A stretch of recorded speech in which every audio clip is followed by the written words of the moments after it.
Hello, today I'm going to talk about a national law that affects my teaching here in Vietnam. I've been living here in Vietnam for about 5 years, and I teach at an international school. The school is called the Singapore International School, and its home country is Singapore, and it has several campuses around Vietnam and other parts of Southeast Asia. Now, the governing body which deals with educational matters here in Vietnam is known as the Ministry of Education and Training, or just MOET for short.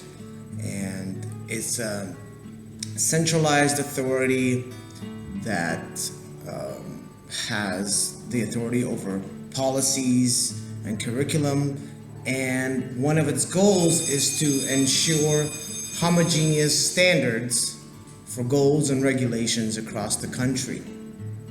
So it's in charge of making sure that someone in the south of Vietnam gets the same education as someone in the north, someone in the coast gets the same education as someone up in the mountainous areas.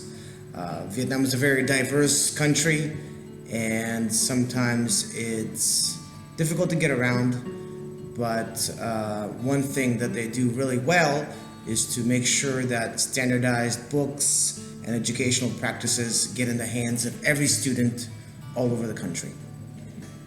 The decree that I'm going to talk about is known as Government Decree 86/2008 ND-CP, and as you can tell by the name, it was updated recently in August of 2018. Its basic function is to deliver integrated Vietnamese and foreign or international school programs to Vietnamese students in Vietnam. So just to let you know, our school, like many other Vietnamese international schools, run two programs. They run an integrated program, which is a Vietnamese language program half the day, an English language program for the other half, and an international program where it's all English all the time. Okay, I teach the integrated program this year, which means that I get the students for half the day, and my co-teacher gets the students for the other half. As stipulated by this decree, incorporated education programs or integrated programs must be accredited by authorized authorities in their native countries. So my school is a Singaporean-based school, so we have to be accredited in Singapore and here in Vietnam.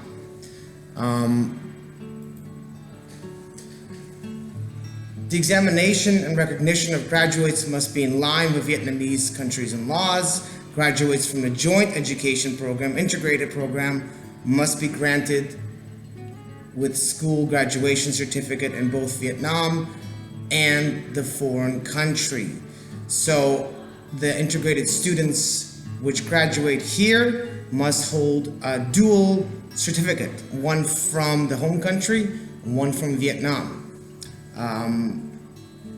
These programs must conform to the Vietnamese standards, which means since I have the students for half the day, the material that they must cover in the Vietnamese class must be condensed into a half a day. So what another student at a normal school, national school, will be studying throughout the full day, they have to study within a half day.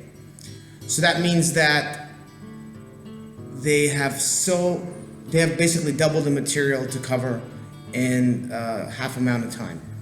So it's difficult for them, and I find that it really affects my teaching because I'm constantly dealing with students who are overloaded, who are overworked, and who have no time or little time to pay attention and concentrate on their English homework and class activities because they're so overwhelmed with their Vietnamese program demands. Additionally, those students with dual citizenship and I didn't mention this, but I have two daughters, two young daughters, and my wife is Vietnamese. So this will affect my daughters as they grow up in Vietnam. They must also attend mandatory Vietnamese classes, and these classes are history and geography and things like that. So that will affect me in the future as a parent as well. But in general, I say that although Vietnam was a fantastic place and it's been really good to me and my family, the education laws still have a long way to go in order to actually be representative of the current situation on the ground. Because just by looking at the international students in my school and the integrated students in the school, there's a huge difference in terms of the stress levels, in terms of their ability to function socially, in terms of their openness to new experiences. And that, of course, that's not true for all students, but it's a general fact that I could say about the situation in my school. And I think that things are changing, but in Vietnam, things change slowly. And the popularity of international schools, I think, will force the government to look into the actual situation and make educated decree, as they call them, in order to govern the current situation on the ground.